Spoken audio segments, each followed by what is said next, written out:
Hello, here's Tuesdays, page 1. This is lesson number 61, and is to refresh our memories when we have something to a power times something to a power. As long as these numbers are the same or the variable's the same, they're both x here. This is where you're going to add the exponents. Contrast that with this situation where you have a power raised to a power. That's where you multiply the exponent. So that says mn for m times n. There we're adding.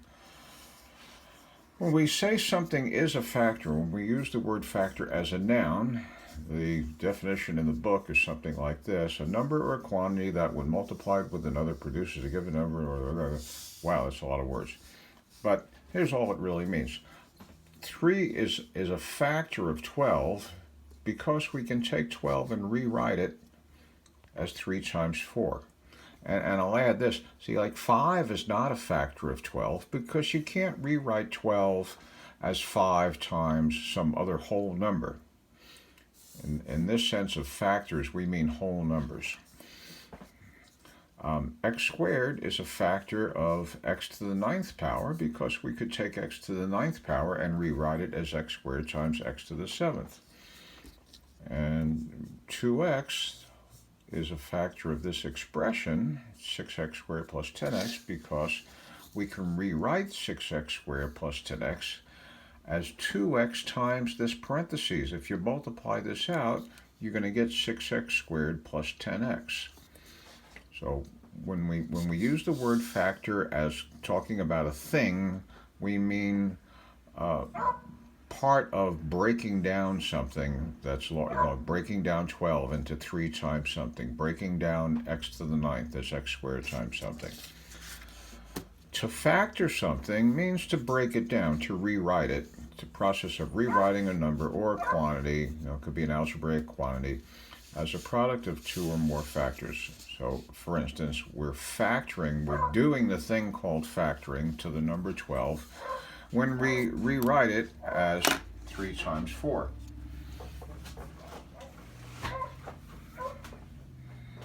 I closed the window, so maybe we couldn't hear the dog bark as much. X to the 9th. We're factoring x to the 9th when we rewrite it as x to the 2nd times x to the 7th. And if you're wondering, is there other ways we could rewrite x to the 9th? Sure, we could write x to the 5th times x to the 4th.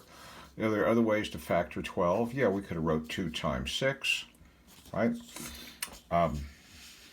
And we're factoring an expression like this when we rewrite it like that.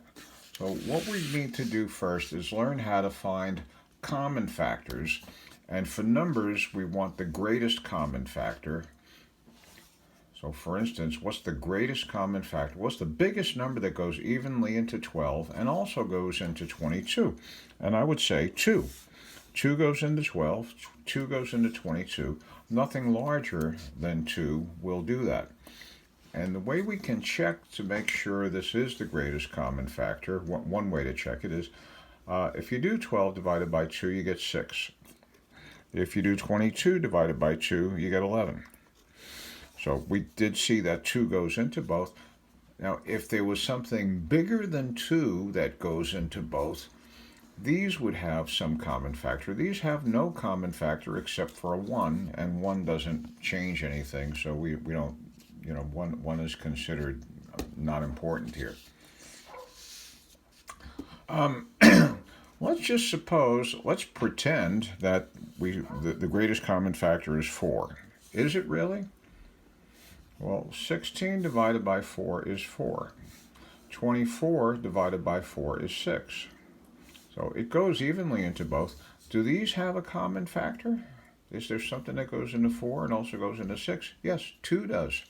So 4 is a common factor. It's a nice number. We don't hate it or anything, but it's not the greatest. It's not the largest common factor. Now, if we say, well, let's try instead 8. 8 goes into 16 2 times. 8 goes into 24 3 times. And you see 2 and 3 have nothing in common. except for a 1. So 8 is the greatest common factor there. 2 is the greatest common factor there. Try 35 and 14. 7, does 7 do it? 7 goes into 35 5 times. 7 goes into 14 2 times. There is nothing that goes into 5 and also 2, aside from the 1. So 7 is the greatest common factor. And how about 48? You might think 6.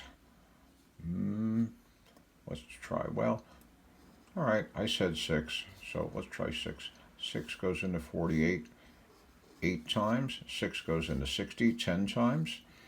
Do they have something in common? Yes, a 2. So 6, you're very nice, but you're not the greatest. How about a 12? 12 goes into 48 4 times. 12 goes into 65 times. Aha, see, those have nothing common except the 1. 12 is the greatest common factor. Now we move over to the variables. And for the variables to a power, it's actually easier.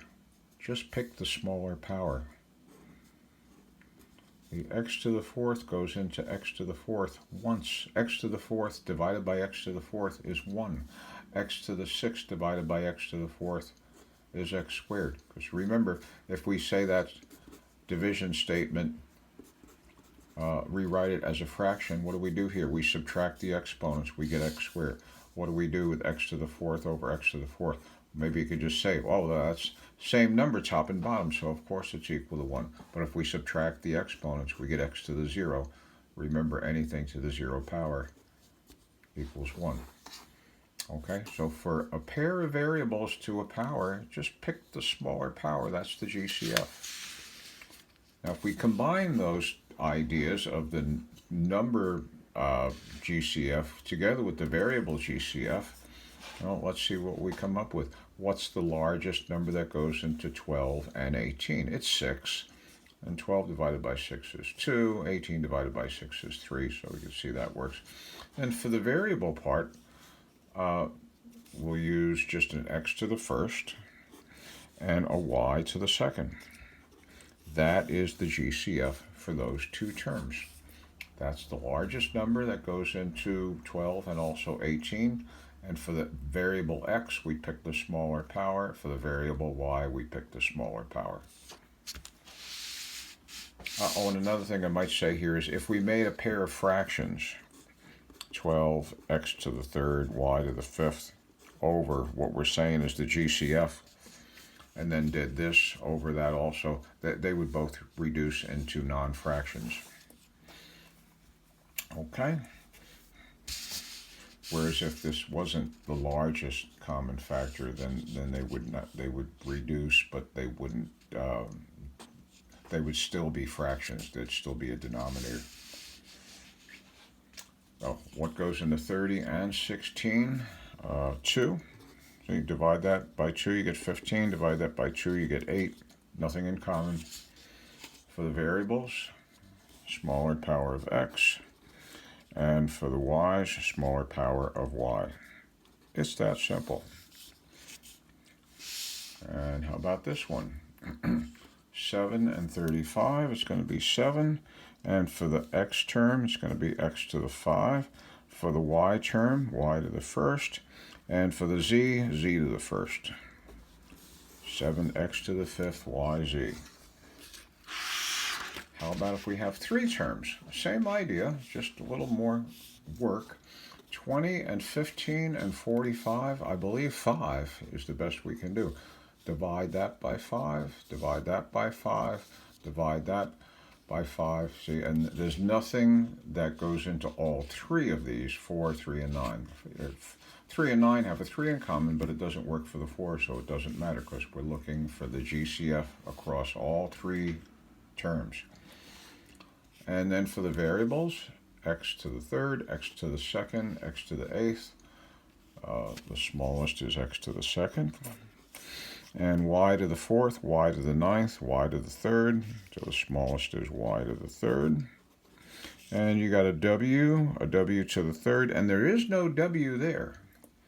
And since there's no W there, we cannot use the W in the GCF. Remember, if we made this a fraction and put the GCF on the bottom with a W in it, the W would have nowhere to go. We would be stuck with a fraction. So that's the GCF of all three.